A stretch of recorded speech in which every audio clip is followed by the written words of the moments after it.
One story I know you know about was Frank Bell and the eggs. Right, yes, that I know was true. That I seen him do. I sat right in the shop and seen him do that. He always used to torment Aubrey Sperry.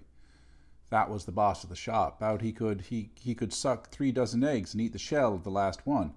Well, every time he came to the shop, he'd be tormenting Aubrey, and at last, Aubrey got kind of tired of it.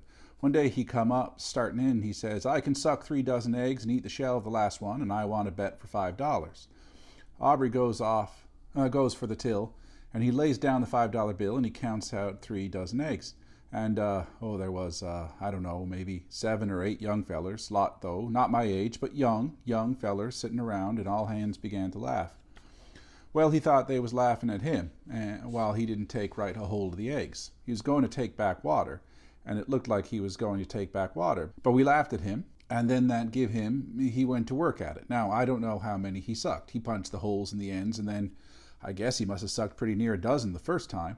Then he lit his old pipe. He had a little smoke, not very long. He took a couple more, half a dozen or so, and that's the way until he had them all down. He sucked so many, and then he'd have a little smoke. And he talked a very, very short time, and he left. "I guess I'll go home." He went down the road, not very far down the road. There was a man coming up while he was going down. They passed when they was coming up, and they seen where he stood right over there and vomit them up. He put his finger down, you see, and he vomit them up so that they wouldn't make him sick. Did he eat the shell of the last one? But he didn't eat the shell of the last one, though it wasn't mentioned. But I don't know if Aubrey forgot that or not. But he should have ate the shell of the last one or not got the $5. He got the $5 all right. Yes, he got the $5. He give him the $5. Hello, my name is Ian. Today we're talking about Richard Bauman's The LaHave Island General Store, Sociability and Verbal Art in a Nova Scotia Community. I don't know if I can overstress how important this article is. This article didn't necessarily have a seismic effect on the study of folklore in Atlantic Canada, but I think it's a real contributing factor to Richard Bauman's later work. He later on went on to write a piece called Verbal Art as Performance, which is one of the most important folklore texts. As he says in this one, he's sort of an anthropological folklorist. And it kind of shifted our perception of what we should be looking at when we think of verbal art and when we think of what constitutes folklore, and particularly oral literature. And that, and he goes through his arguments in the background and in the later pages of this article that you sort of go into a situation. He went into the situation in LaHave, which is a group of islands that is just in Lunenburg County. It's about 45 minutes southwest of Halifax, not too far from Bridgewater, and not too far from Lunenburg. And he went in there with sort of the general expectation of how one should start identifying verbal art. And one of the ways one can do it is by looking at express speech patterns. What are the local aesthetics for how speech is marked as, or artistic verbal art speech is marked as different from everyday speech. So in terms of rhyme and rhythm and patterning of speech, those aesthetic properties that draw attention to themselves. That didn't seem to work. There's also a sort of a symbolic role that you can suggest, like the idea that someone has sort of has like a kiss the Blarney Stone, or there's something about this particular performer that is almost enshrouded. Enshrouded? That's not a word, but we'll go with it. That marks their speech as somehow different, almost through sort of magical properties. And that didn't work. So a third possibility is the idea that verbal art is identified by the community as that which is identified with particular genres. So when one speaks this particular way, or of this particular recognized grouping of certain forms of verbal art, one is actually engaged in something that is aesthetically marked. And that didn't work either.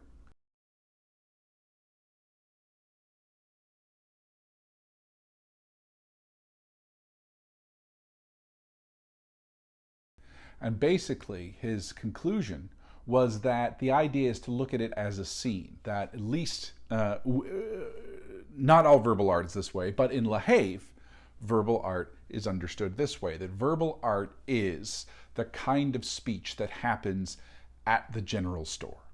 And that the general store becomes this marker, the occasion for the forms of talk that are venerated might not be quite the word, but not necessarily not the word. Esteemed might not be quite the word, but also quite not the word.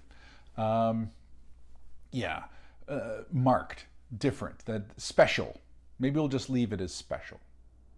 And so there's so much that can be got from here.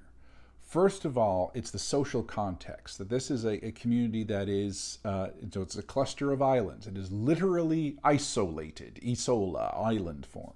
They have, there's the stores on one of the islands. There's only a couple of stores on, and Bell Island is the largest of the islands of the La Have.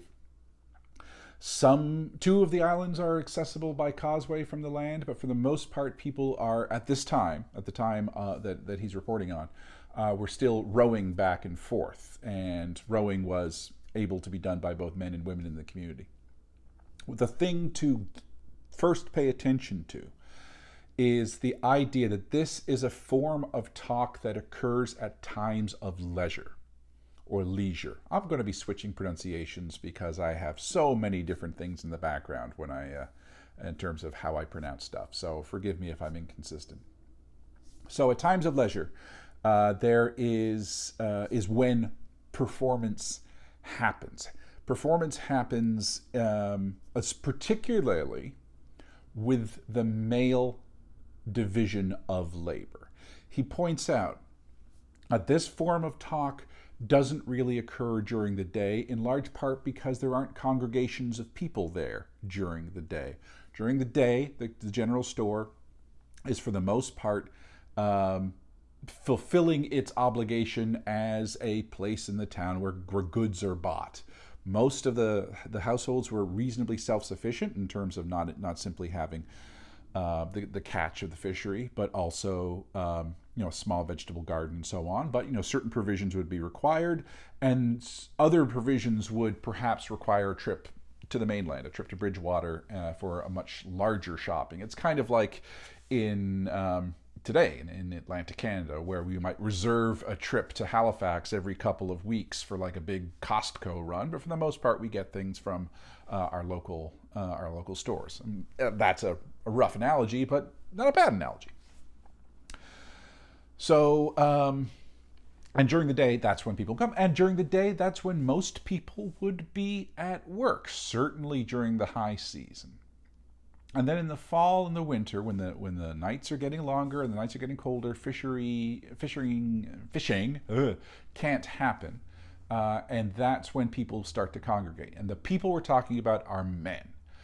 Bauman isn't raising this point in large part. I mean, he's expressly raising the point that that this is an almost exclusively male verbal art tradition, and that the verbal art of the community is almost exclusively a male tradition. He is not articulating it in the way that Sandy Ives would later identify in terms of the two traditions argument. And that Bauman isn't necessarily paying attention to the idea that one of the reasons that women weren't present is that their work was ongoing. Their work, the responsibilities of taking care of children, the responsibilities of provisioning the home, didn't cease merely because the season was ended or it got dark or it was getting colder. So again, we have this issue of how much of our performative opportunities are conditioned by the idea that we have leisure and who has leisure within a community. And so in the sort of folk society model, leisure in the community is largely the privileged domain of men. It's not that women didn't perform, it's that their performance took place in the domestic setting as opposed to the public setting. And it's the public setting. We might not think of the corner store as this public occasion, but we want to, again, think of the conditions in which they were operating, and that this would be where people would gather. Because people gather, they leave the house, they get together, and they create what would later on, again, post Bauman and post Sandy Ives, would be called third places. A place that is not work and a place that is not home. It's a third place, a public place that can be momentarily transformed into a social setting. Third places can exist in terms of living room. So you come across in the literature in Newfoundland how these third places, these public spaces, are typically in people's private homes, but they have where the idea is that the kitchen is largely public space where people within the community can more or less, there's conditions and socially accepted conditions, but more or less move freely in and out of other people's kitchens. Certainly at the times of leisure, the idea is that people would be going over to one person's house and they would be hanging out, and that place is momentarily transformed from the private domestic to the public. In La Have, it's the general store, where people will naturally congregate there because they have to congregate there. But that they congregate there becomes an opportunity for socialization, for purposes of being near each other simply for the sake of being near each other, for communicating, for telling stories, for reaffirming mutual obligations, and so on. And that's when he starts talking about what is the verbal art that takes place there. And he identifies three, and he calls them genres. He calls them emic genres. And sure, we can think of them as such. And there's news, and there's yarns, and there's arguments. And they typically sort of emerge in that way chronologically. I think he glosses over news, and I'm interested in news, and I've never published, but I have done papers on taking this idea of is news a genre that we should really pay attention to, that there is a sociability that happens when people gather together, and particularly in occasions where the groups are defined in part by mutual interest and in part by a conversational resource is the term that he uses, that one of the things that gets exchanged is the news of the community that isn't necessarily to the point of a narrative that even will bear much repeating after this, but it's about people who are sick in the community. It is about the price of things, and it is about basically that social function of making sure that everyone is more or less apprised of the current events, whether that is immediately impinging on their livelihood in terms of the cost of things, or weather conditions that might be coming up, or whether it is on the social bonds, like who has been injured, who needs to be who potentially needs to be taken care of, is someone sick, has someone moved away, has someone's boat been damaged, and so on. And so they're not necessarily of narrative interest yet, but they're certainly of informational interest. And so it's that transposition. They maybe eventually they get retold, but certainly they are a piece of communicative information that gets passed back and forth. And it's important that they have that. And when new people enter in, often they are retold the news, and the news it becomes a constant. It's really the yarns that he's focused on, though, because the yarn is basically a personal experience narrative that is in this position of being both rooted in the mutual worldview of everybody present. So it's typically about the fishery and life on the sea and experiences. But it's also distinct and unique. And there's how the experience is the individual's own take on things, the individual's own worldview, that by communicating it, status is accorded and status is reaffirmed. And I bring a particular perspective. I, the teller, am bringing a particular perspective. One of the things that he points out, and he pointed out later, so as you're reading it, you might not necessarily make this connection,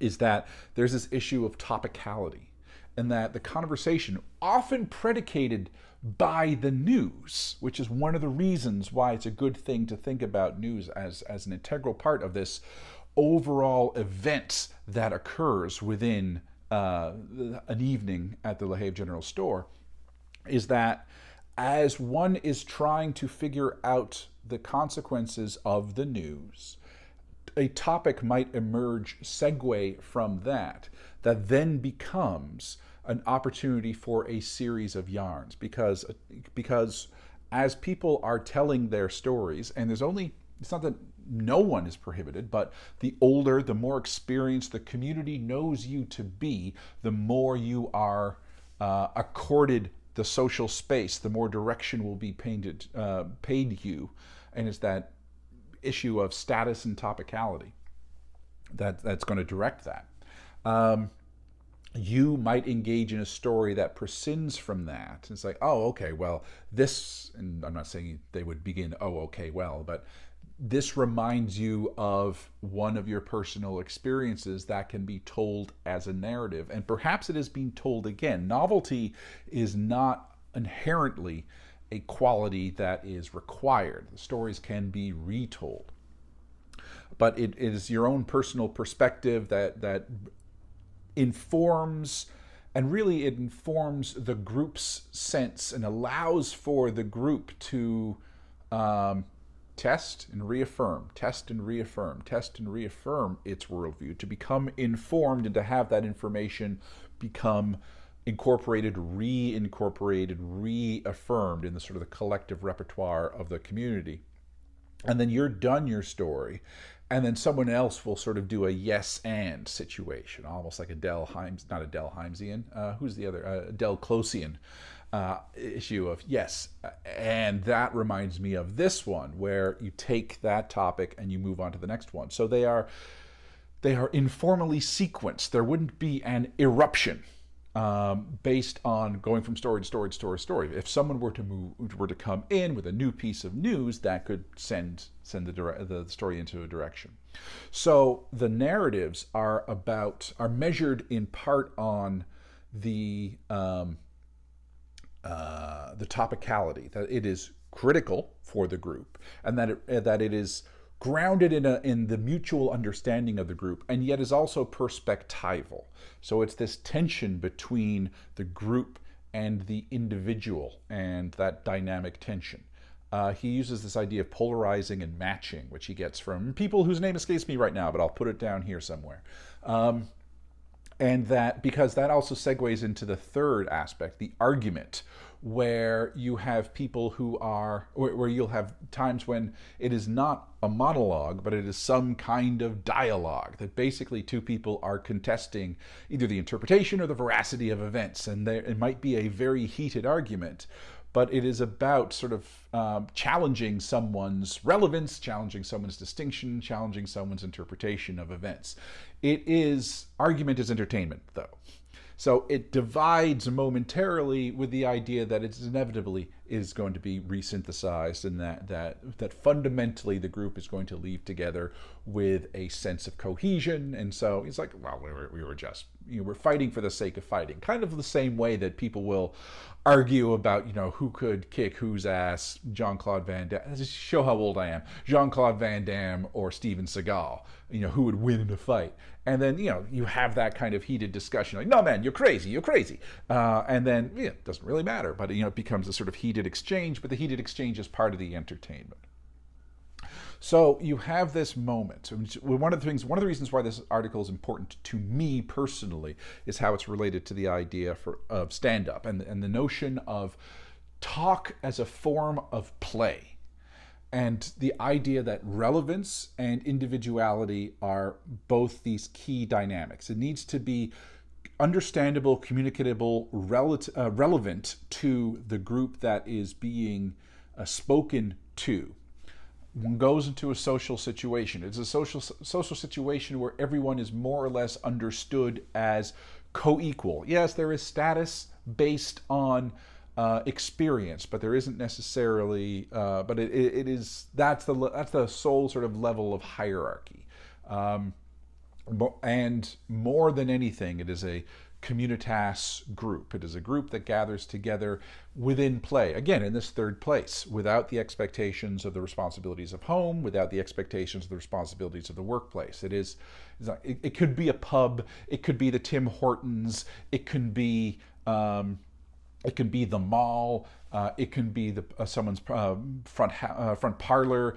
It just happens to be the corner store in La Haye, but it's what happens. In the form of play and the information exchange and the sort of the functional level. And the functional level shouldn't be dismissed because, again, I think it's tied into news, in that there is a sense of keeping the group informed and keeping the group grounded and keeping the group united. United is kind of a rough word, but cohesive. Someone emerges at that time, and the emergence of one piece of talk, the group refocuses, whether through some kind of like kinesic cue, that the person starts to like sit back and get into some sort of frame on how that, I am now the one who is speaking, and everyone else coincidentally gets into some kind of frame by just shifting. It could be just shifting, or doing the thing that one does, like maybe just sort of casually dealing cards, because card playing is another activity that takes place here, but card playing is really an excuse for talk. Casually dealing cards, but making sure that they are looking over however you literally embody, I am now audience and you are now performer. So focus is given. Focus is both taken by the individual and it is granted by the group. That kind of movement takes place. And they have something that is both relevant but also distinct. And that creative tension, that creative moment, it is not necessarily aesthetically wondrous. It isn't a piece of it doesn't necessarily require a breakthrough into performance. It doesn't require a stylization that might occur in other contexts, because one of the things that he's pointing out is that the La Haye people aren't necessarily good talkers in the way of, or value good talk in the way that other cultures value good talk. Along those levels of local aesthetics for what constitutes really slick speech. The slickness of the speech is not important. In fact, it's the ordinariness of the speech that might be something that is credited. So they say something, it is relevant, it is also unique. There's also this idea that first and foremost that it is true, but there is license. And that's a kind of a fun tension as well. There is license for embellishment. There's license for some kind of distortion, isn't quite the word, but some kind of shift to how the events might be related, how people might be described, the various levels of intensity of a storm, the use of perhaps metaphor, the use of colorful language, that the group will understand, okay, well, he's telling it well. And, it can't breach. It can't sort of enter into some kind of flight of fancy. It can't be a untruth, but it can be a little bit on the, okay, all right. But it's still going to have that level of relevance. So it's shaped experience. He doesn't dwell too much on that, in part because he's based on the recollections of people and their time at the general store. So he doesn't have actual field work of this at the store in order to really sort of create an inventory of aesthetics. No one seems to sort of suggest anything about the aesthetic form, but everyone says the verbal art is the kind of talk that happens here. So someone breaks away from the group momentarily. The group assume the role of performer, everyone else assumes the role of audience distinct. And then you have that Robert George's idea of the mutual responsibilities that they have each other. That story ends. They are more or less subsumed back into the group, and someone else takes the stage. And it's not an actual stage. No one is getting up. No one is doing something that is expressly all eyes on me. But collectively, all eyes are on him. Like, okay, here we go. And then again, the same kind of bodily shifts that take place. And I'm presuming that there are places that one sits that are better places to be the center of attention, in addition to sort of regular places or regular seats and so on. I'm sure that there are strategies of performance that we might not be able to articulate. But you know this. You know this because you have been to a McDonald's at 11 a.m. on a weekday, and you have seen people in your community gather together and over coffee start telling stories. And it's the same crew every day, and they're doing this. It's the nature of these third spaces, but it's also the nature of talk as play. The talk is fundamentally one of the great things that we do to pass time, to reaffirm our bonds of friendship to each other, simultaneously to develop and reaffirm some kind of status with each other, and to entertain ourselves, to be entertained by others, and its forms of talk. So I take the Bauman's idea, and other people who have built on Bauman's ideas, and the whole sort of ethnography of speaking, as critical to stand-up. And stand-up comedy is basically that the kind of talk that takes place in these ludic or leisurely situations, and the professionalization of it, where someone from out of town needs to kind of immediately establish that they are equivalent, that what they are about to say is going to be both relevant to the group and yet simultaneously of particular conspicuous interest, that that it is worth listening to by the people in that group. So anyway, this is I can talk forever about this, and I haven't followed the notes that I have.